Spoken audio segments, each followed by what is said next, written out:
Townsend Press presents, from the Bluford series of books, Brothers in Arms, written by Paul Langan and Ben Alirez, and read by Juan Corillo.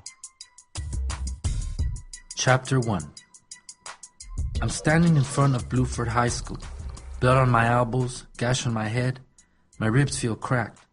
The school is crowded, and I'm 3 hours late. I wish I could cut again. Miss Spencer, our school principal, will bust me for sure if I go in now. She's heard enough from the other teachers about me. Martin Luna, the dangerous kid from the barrio who used to go to Bluford High. Last time I was in her office, she just stared at me, judging me, her eyes beaming like a cop spotlight. "What's the problem between you and Steve Morris?" she asked. "Nothing," I said. Even though I hate the kid, I ain't a rat. She crossed her arms and sighed, still looking at me as if I was some kind of a puzzle. I could see she was losing patience. I don't blame her. I ain't easy to deal with. Still, I stared back at her until she was forced to look away. You can't stare me down. I've been hit by people who would scare you on the street. I don't run from anyone, not principals or kids like Steve Morris who give me trouble. That's part of my problem. But I ran this morning. I bolted like the roaches in the basement of our old apartment when you turn the light on them. Back in the day, me and my brother would chase them into the shadows. The Güero would never stomp them like me. He was always a good kid. I miss him so much. What I ran from wasn't no kid. It wasn't the police or a gang.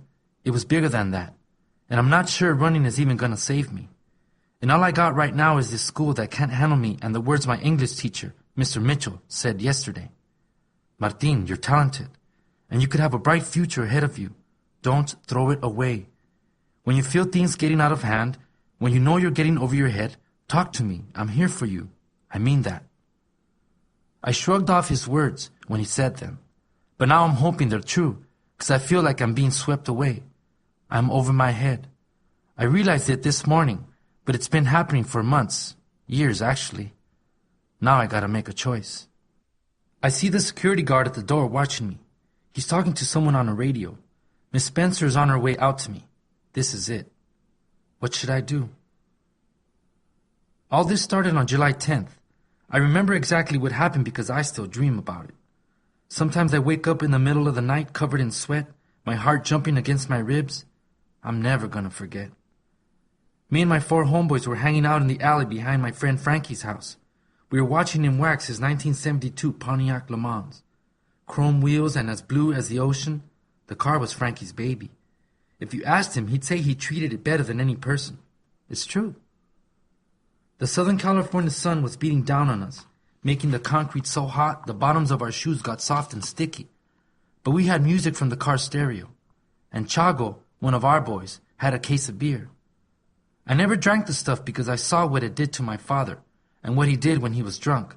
But Chago was different. He liked his beer, and he didn't get too out of hand, so it was all good. We were just kicking it, talking cars and girls, when Frankie looked at me and Chago. "Homies, I gotta find me a chick. I spend way too much time with you lowlifes," Frankie said. We laughed. Frankie Pacheco was the toughest guy in our crew. He also got in the most trouble. There were lots of rumors about things Frankie had done, but he never talked about them unless he was drunk, and then you couldn't listen to him. A scar on his left side marked where someone had stabbed him last summer. I was there that day backing him up. I watched Frankie kick the kid with the knife in the stomach and face. Frankie knew how to handle himself. He was 19, 3 years older than me. Other people might have had problems with him, but we thought he was family. "Dude, you're dreaming," I teased, throwing a light punch his way. "You ever look in the mirror?" Junie cracked up and nearly spit out a mouthful of beer onto Frankie's car. He was always laughing at something. Frankie punched me right back, the hit glancing off my shoulder. The two of us always pretended to fight. Though we never said anything about it, I think we both knew there was a serious edge to it. "Hey, Martin," said Jesus, one of the other guys. He was puffing a cigarette. It made him stink like my father. "I got Güero at 11 o'clock. I swung around in time to see a small figure ducking behind a green metal dumpster the size of a pickup truck. It was Güero, my 8-year-old brother. Güero's real name was Eric. Güero was just his nickname, a Spanish word that means light-skinned. We called him that since he was a little kid because his skin was paler than mine and my mom's. "He's back again?" Frankie asked, shaking his head and dropping his fist. Frankie didn't like many things, especially kids. "I don't know nobody who worships someone like that little brother of yours worships you." It was true. Güero had a habit of following me, no matter where I was or what I was doing. It was frustrating and I tried to discourage it. I mean, how do you deal with someone who looks up to you like a big brother? I wasn't always the best at dealing with him, but I didn't want him around, especially when we were drinking or checking out girls. It isn't cool to have your little brother there when you're trying to get a girl's phone number, and I didn't want him around the cigarettes and the alcohol. He would see that on his own in a few years, I thought. I was wrong. "Make sure you take care of your brother," my mom said earlier that day. Most of the time, I did that by sending him away, making up lies to get him to leave, anything that gave me more time with the boys. "Güero!" I barked, stepping away from Frankie's lowrider. "Come out of there!" Güero came out from behind the dumpster a second later, pushing along his squeaky, weather-beaten bicycle. He took that bike everywhere. "What did I tell you about following me?" "Sorry, Marty," he stammered. You just what?" I prodded. "You know you're not supposed to be here." With puppy dog eyes, he looked over at the boys and ignored me. "Hi, guys. I got some gum. I can share it with you." Chagua and Frankie shook their heads at me and glanced away embarrassed. "Go home, Güero. Now," I ordered. My brother stared at me then, just for a second, but long enough for me to see his disappointment. All the kid wanted was to be with me, and there I was, sending him away. "Okay, Marty," he said, sounding defeated. "I'll see you later then, okay?" Yeah, I said with a nod, feeling guilty for chasing him away. I couldn't stay mad at Güero for long, and no matter how bad I treated him, he just kept coming back to me with those eyes. The kid looked at me like I was a superhero or something. Me. He was too young to know better. I watched him for a second as he began to pedal away, and then I turned around. "Brothers, did I tell you guys what he said this morning?" I asked. "What's that?" "Güero said he wants to be just like me when he gets older. Can you believe that?" The idea seemed silly to me then. Now it haunts me. We all laughed, but then we heard Güero shouting in the distance, "Marty!" I turned back to see him pedaling my way as fast as he could. A half block behind him, a white sedan was speeding down the alley in our direction. Something was sticking out of the window. It glinted in the bright sunlight. "Watch out, Marty!" Güero yelled. My little brother was trying to protect me. The car raced towards us, its windshield tinted so I couldn't get a good look inside. Güero was pedaling fast, but the car was coming faster. I yelled for him to get out of the way, but he wasn't rushing for cover. He could have hid behind the dumpster, or he could have darted to the side of the street. But instead, Güero came towards me, his big brown eyes wide open and unblinking as he pedaled, the bike squeaking like a field of crickets. Chago, Jesus, and Frankie were scrambling behind the lowrider. I could hear their shoes scraping the concrete. "Get down, Holmes!" Frankie yelled. Then the shots rang out. Pop, pop, pop. They sounded like loud firecrackers, but the smell was different, more crisp, like the smell of burning matches. The kind that burns the inside of your nose. Güero reached me, leaping from his bike into my arms as the car approached. I didn't have time to think. I just grabbed him and turned so that my body covered his like a shield. More shots rang out. A bullet zinged past my ear. Another hit the sidewalk and rocketed into a window somewhere. I can still hear the glass breaking in my dreams.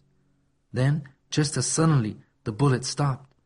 Looking back over my shoulder, I saw the car turning the corner, its wheels squealing like some kind of demon. "They're gone, dude," said Frankie. He stepped out from behind the Le Mans. My heart was about to jump out of my chest. I'd heard gunshots, and I'd seen a store after a shooting, but I'd never been shot at before. I took a deep breath when I was sure they were gone. "It's okay now, Güero," I said. My little brother looked like he was sleeping. I almost didn't want to bother him. "Güero?" I repeated. The guys rushed to my side as I remained kneeling. "Come on, little buddy, wake up. What's the matter?" I put my arm under him to sit him up, and I felt the wetness in my hand. It was warm, like bath water, but it was coming out of the back of his head. "Martin, it don't look like he's breathing," Chago said softly. The tone of his voice alarmed me because Chago never talked like that. "Oh no," Junie said. My vision was breaking up like I was seeing the world through shattered glass. My hands were red, and my little brother's life was spilling out onto the street, mixing with the soil like rain. This wasn't happening. It couldn't be. Not to my brother. "Come on, Güero," I said, rocking him like I did when he was little. "Come on." People were starting to gather around, but I blocked them out. Güero was going to wake up. He had to. I touched his cheek. He was still warm, and his skin was soft like when he was a baby. But my fingers left smudges of blood on his face, and his body was limp. "Wake up for your big brother," I said. "Wake up." A woman screamed in the crowd behind me, and then I heard a voice. "Call an ambulance. That boy's been shot." I couldn't talk or move or think. I just sat there on the ground holding my little brother. Someone put an arm around my shoulder. I turned to see Frankie there, his eyes dark and stormy, his brow rumpled like a dented car. "We'll get them, Holmes," he said. "We'll get them." He patted me on the shoulder and walked away. I heard the sirens screaming closer then. I couldn't let go of Güero when the medics arrived. They had to pull me away because I wasn't going to give up on my little brother. But inside, I knew he was gone. And in a way, so was I. Whoever shot him tore a hole through my heart too, a black hole that instead of blood gushed only a desire for revenge. And as I endured the trip to the hospital, the sound of my mother wailing at the top of her lungs, the sight of my brother's blood spilling into the sink when I washed my hands, that desire grew like a tumor. That was 2 months ago.